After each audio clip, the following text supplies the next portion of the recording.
Old అమ్మాయి. ఆ అమ్మాయిని ముగ్గురు మైనర్స్ రేప్ చేసి చంపేశారు.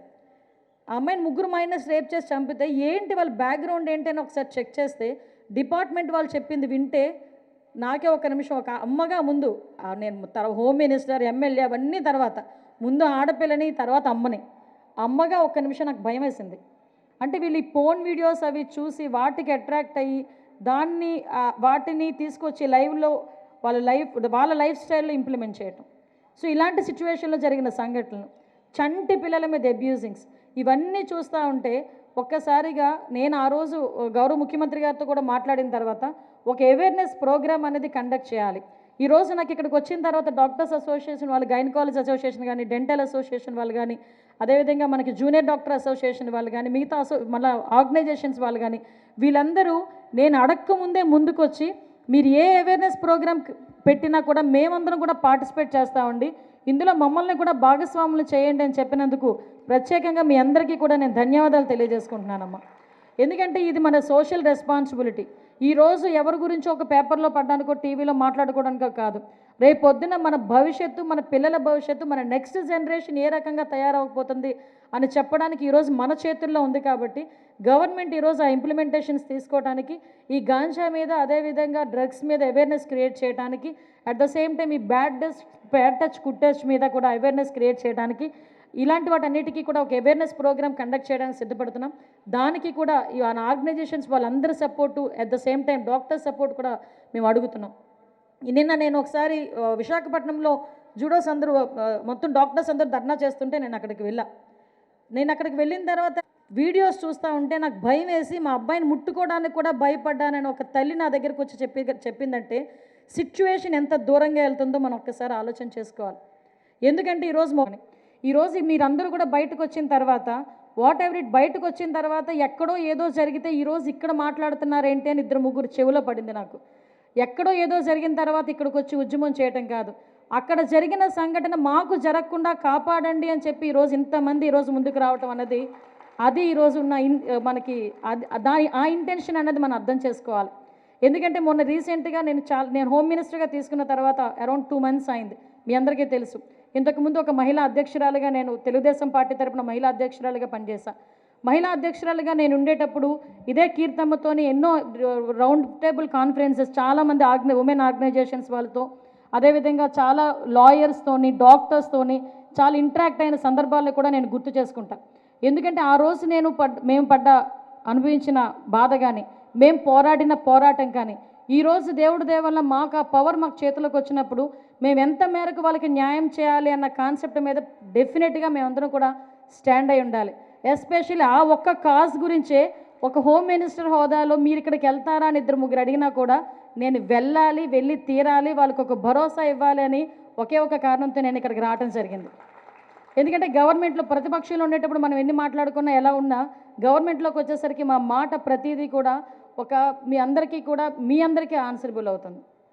అందువల్ల నేను పర్టికులర్గా ఇక్కడికి వచ్చిన తర్వాత నేను ఇంచుమించుగా 2 months నుంచి ఒక యాజ్ ఏ హోమ్ మినిస్టర్గా నేను ఇక్కడ బాధ్యతలు తీసుకున్న తర్వాత కొన్ని సందర్భాల్లో భయం అనిపిస్తుంటుంది.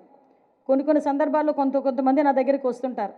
వచ్చినప్పుడు వాళ్ళు చెప్పే మాటలు, వాళ్ళు చెప్పే బాధ విన్న తర్వాత ఒక్క క్షణం భయం అనిపిస్తుంది. అంటే చిన్న పిల్లలు కూడా ఈరోజు మీరు నమ్ముతారా, నేను ఫస్ట్ వచ్చిన దగ్గర నుంచి గౌరవ చంద్రబాబు నాయుడు గారు కానీ, కూటమి ప్రభుత్వం కానీ పర్టికులర్గా గాంజా మీద, డ్రగ్స్ మీద ఉక్కుపాదం మోపుతామని చెప్పడానికి గల కారణం ఏంటంటే ఈ ఇన్సిడెంట్స్ అన్నిటికీ కూడా ప్రధానమైన మూల కారణం ఆ గాంజా డ్రగ్స్ దగ్గరే వచ్చింది. ఆ గాంజా డ్రగ్స్ని కానీ మనం ఎంత ప్రివెంట్ చేయగలిగితే, ఎంత ఆపగలిగితే ఇటువంటి సిచ్యువేషన్స్ అన్నీ కూడా మనం మేజర్గా ఆపొచ్చు అన్న ఒకే ఒక కాన్సెప్ట్ మీద మేము ఎన్ని ప్రాబ్లమ్స్ ఫేస్ చేసినా కూడా ఒక్కొక్కసారి మీరు నమ్ముతారా, స్కూల్ బ్యాగుల్లోకి వెళ్ళిందమ్మా గాంజా. నేనేదో ప్రభుత్వాన్ని తిడుతున్నానో, ప్రభుత్వాన్ని విమర్శిస్తున్నానో కాదు. లాస్ట్ 5 yearsలో అది ఒక్కసారి సైడ్ ట్రాక్ పట్టేసరికి 7 years బాయ్ వాళ్ళ ఫాదర్ నా దగ్గరకు వచ్చి మా అబ్బాయి గాంజాకి అలవాటు పడిపోయాడండి, వాడిని ఏదైనా రీహాబిలిటేషన్ సెంటర్స్ ఉంటే మీరు చూపించగలరా అని అడిగాడంటే ఒక్కసారి గాంజా మత్తు ఎంతవరకు వెళ్ళిందో, గ్రౌండ్ లెవెల్లోకి వెళ్ళిందో మనం ఒక్కసారి ఆలోచన చేసుకోవచ్చు.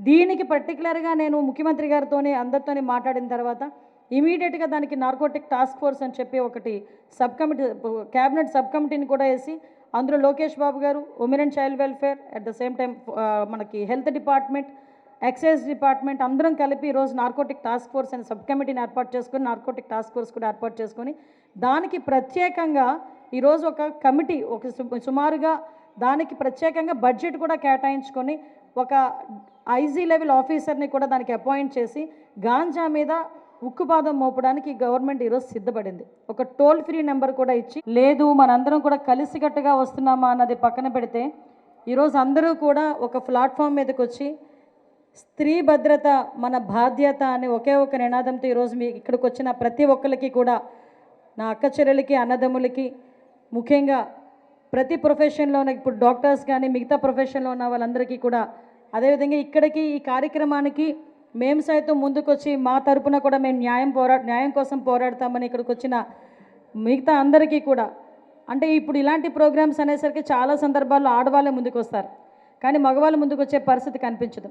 కానీ ఇటువంటి సిచ్యువేషన్స్లో ప్రతి ఆడపిల్లని రక్షించుకోవాలని చెప్పి మాది కూడా బాధ్యత ఉందని చెప్పి ఇక్కడికి వచ్చిన ప్రతి ఒక్క పురుషులందరికీ కూడా, ఇక్కడికి వచ్చిన మిగతా డాక్టర్స్, మేల్ డాక్టర్స్కి, ఫిమేల్ డాక్టర్స్కి, మిగతా అన్ని డిపార్ట్మెంట్లో ఉన్న డిపార్ట్మెంట్స్ వాళ్ళందరికీ కూడా పేరు పేరున నేను ధన్యవాదాలు, నమస్కారాలు తెలియజేసుకుంటూ, ఈరోజు ఈ కార్యక్రమం పెడుతున్నామమ్మా, నువ్వు ఒక్కసారి వస్తే బాగుంటుంది, నువ్వు వస్తే కొంచెం అందరికీ కూడా ఒక భరోసా ఉండినట్టు ఉంటుందంటే డెఫినెట్గా వస్తానమ్మా అని చెప్పి కీర్తమ్మతో నేను ఆ రోజు చెప్పడం, కీర్తమ్మ వాసవ్య పబ్లిక్ తరపున వాళ్ళ ఆర్గనైజేషన్ తరపున నన్ను ఇక్కడికి ఆహ్వానించడం, అదేవిధంగా ఈరోజు వేదిక మీద ఉన్న మా అనురాధ గారు ప్రత్యేకంగా ఇక్కడికి వచ్చి మనల్ని కూడా బ్లెస్ చేయడానికి, అదే ధైర్యం చెప్పడానికి వచ్చిన పెద్దలందరికీ కూడా పేరు పేరున నమస్కారాలు, ధన్యవాదాలు.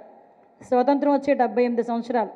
మొన్న ఆగస్ట్ 15న 78వ స్వతంత్ర దినోత్సవ వేడుకలు అని మన వాట్సాప్ గ్రూప్స్ నిండిపోయినాయి, మన స్టేటస్లు నిండిపోయినాయి, మన డ్రెస్సింగ్ దగ్గర నుంచి ప్రతి ఒక్కటి కూడా పేట్రియాటిజం పెరిగిపోయింది ఆ ఒక్కరోజు. ఆ తర్వాత నుంచి మనం కనుక ఆలోచిస్తే ఈ రోజు కన్నా మునుపటి రోజులు మంచివేమో అనిపిస్తుంది. ఎందుకంటే మా చిన్నప్పుడు మొబైల్సే ఉండేవి కాదు. అమ్మ ఒక దగ్గర నుంచి పంపిస్తే క్షేమంగా బయటికి వెళ్ళి మళ్ళీ క్షేమంగా ఇంటికి వచ్చే పరిస్థితి కనిపించేది. ఆడపిల్లలు హాస్టల్లో ఉన్నా క్షేమంగా ఉండేవారు. ఆడుకోవడానికి వెళ్ళి, చిన్నపిల్లలు ఆడుకోవడానికి బయటికి వెళ్ళి ఎక్కడో ఒకటి ఆడుకుంటుందిలే, అదే వస్తుందిలే అని అమ్మ ధైర్యంగా ఉండే రోజులు ఆ రోజులు ఉండేవి. కానీ ఈ రోజుల గురించి ఆలోచించుకుంటే ఒక్క క్షణం వణుకు వస్తుంది. మన ఆ పిల్ల ఆడుకోవడానికి బయటికి వెళ్ళిందనే కాదు, ఇంటిలో ఉండి మనం ఇంట్లో ఎవరి మధ్య ఉంచుతున్నామో కూడా మనం మానిటరింగ్ చేసుకొని మనం భయపడే సిచ్యువేషన్కి ఈరోజు మనం రావటం అన్నది టెక్నాలజీ పెరిగిన కారణంగా అలా జరుగుతుందా, మనలో ఉన్న భావజాలం అలా వచ్చిందా, లేకపోతే థింక్ ప్రాసెస్ అలా నడుస్తుందా, లేకపోతే పైన పరిసర ప్రాంతాలు అలా ప్రభావితం చేస్తున్నాయా అన్నది ఆలోచన చేసుకుంటే ఒక్కసారిగా వణుకొచ్చే పరిస్థితి. ఆడపిల్ల ఇంట్లో ఉంది అంటే ధైర్యంగా చంద్రమండలానికి పంపించిన సందర్భాలు మనం గుర్తు చేసుకుంటే, ఈరోజు అదే ఆడపిల్ల పుట్టిన నెల రోజుల బిడ్డని కూడా అత్యాచారం చేయడానికి వచ్చే నిందితులు మన చుట్టుపక్కలోనే, మన ఇళ్ళ మధ్యలోనే, మన పరిసర ప్రాంతాల్లో ఉన్నారంటే, ఒక చంటి బిడ్డని ముద్దాడుతున్నా కూడా, తండ్రి ముద్దాడుతున్నా కూడా మనం భయపడే సిచ్యువేషన్స్లో ఒక్కొక్క సందర్భంలో ఈరోజు మన పరిస్థితులు అలా అయిపోయినాయి. దీని అంతటికీ కూడా ఏదో వ్యవస్థను భ్రష్టు పట్టించడమో లేదా ప్రభుత్వాలని మనం ట్రిగర్ చేయడమో కాదు. ఈరోజు ఒక ఇన్సిడెంట్ జరిగింది. ఈ ఇన్సిడెంటే కాదండి, ఈరోజు ఆ ఇన్సిడెంట్ బయటకు వచ్చింది.